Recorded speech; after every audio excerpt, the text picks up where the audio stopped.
האם יש דבר כזה קפיצת הדרך?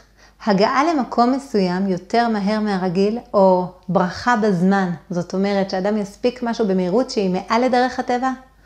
למשל, אם לוקח לי בערך שעה לערוך קניות בסופר, האם יכול להיות שיקח לי פתאום על אותו סוג של קנייה רבע שעה? לכאורה זו תפיסה מאוד מוזרה. בדקות הקרובות נתמקד בכמה מקורות שיחשפו בפנינו עיקרון חשוב. העולם שלנו מתנהל בצורה הרבה יותר מורכבת ממה שנדמה לנו.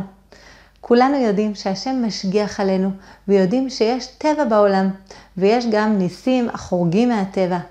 אבל בואו נתבונן בתופעת ביניים שהיא לא נס גלוי, אך מצד שני גם לא טבע מוחלט, אלא דרך נוספת שבה דברים יכולים לקרות. בואו נתחיל.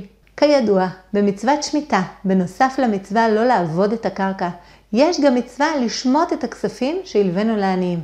כלומר, אם יש ברשות העני חוב כספי, הוא יישמט לגמרי בשנת השמיטה.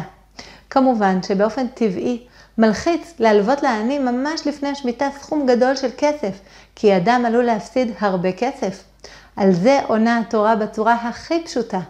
נתון תיתן לו, ולא ירע לבבך בתתך לו, כי בגלל הדבר הזה יברכך השם אלוקיך בכל מעשיך ובכל משלח ידיך. הדברים לא עובדים בצורה טבעית.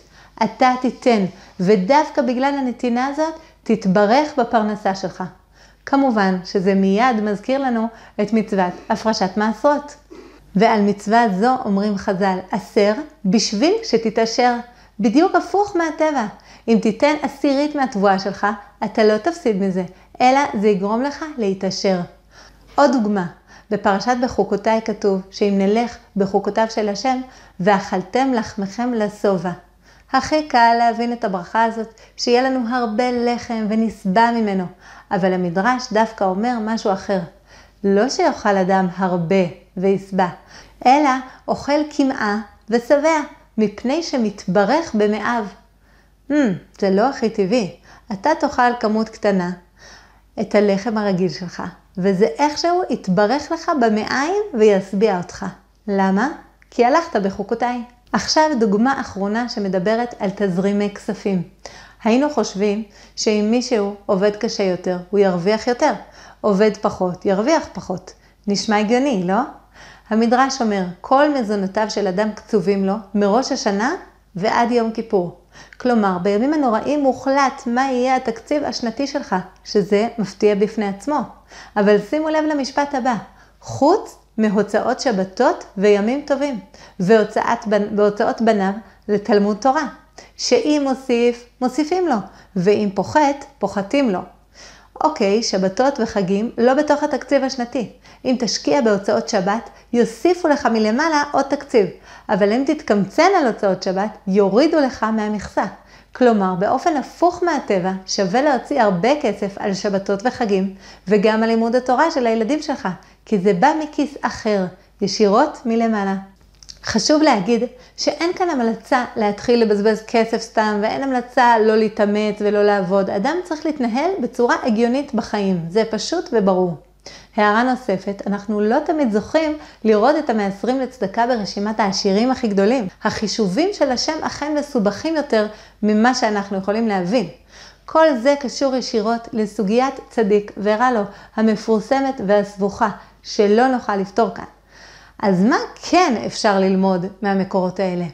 אפשר ללמוד שהשם מנהל לפעמים את העולם בצורה שונה מדרך הטבע הרגיל. שוב, אנחנו לא תמיד רואים את תוצאות ההשגחה הזאת אחד לאחד, אבל ברגע שהבנו שהשם מסובב את העולם ומשנה לפעמים את הכללים הטבעיים, זה גם מקור לאופטימיות ולהבנת אינסופיותו של השם. הבנת עיקרון זה מאוד מחזקת אותנו ביכולת שלנו להאמין שאפשר להתפלל על אדם חולה מאוד. אמנם לפי הטבע סביר שאדם מאוד חולה ימות, אבל אנחנו כבר יודעים שלא הכל בדיוק לפי הטבע. הבנת העיקרון הזה גם תעודד אותנו לבצע חסדים ומצוות שלכאורה הם לא משתלמים לאדם תועלתני שפוחד להפסיד כסף או זמן וכו'. העיקרון הזה יעודד אותנו להשקיע זמן, מאמץ וכסף בחסדים ובמצוות, כי השם יכול לסדר את העניינים כך שלא תפסיד מזה. לעתים, לא תמיד, נוכל לראות תופעות שחורגות מהטבע אם נפקח את העיניים. זה מזכיר לי סיפור על הרב משה פיינשטיין, שגם כשהיה נוסע בקיץ למקומות נופש, היה יושב ושוקד ולומד בזמן הזה תורה. כשכולם מסביבו נעקצו מיתושים, דווקא הוא ישב בשקט ומנוחה ולא הרגיש כלל בקיומם. אולי גם כאן הטבע לא פעל בצורה פשוטה. מי יודע? זו הייתה טעימה קטנה מהעיקרון המעניין הזה, שיש לציין שזו רק אחת הגישות ביהדות לעניין ההשגחה. בפעם הבאה שיש לכם ברכה בזמן, תוכלו לחייך ולחשוב, אולי זה לא קרה סתם. להתראות.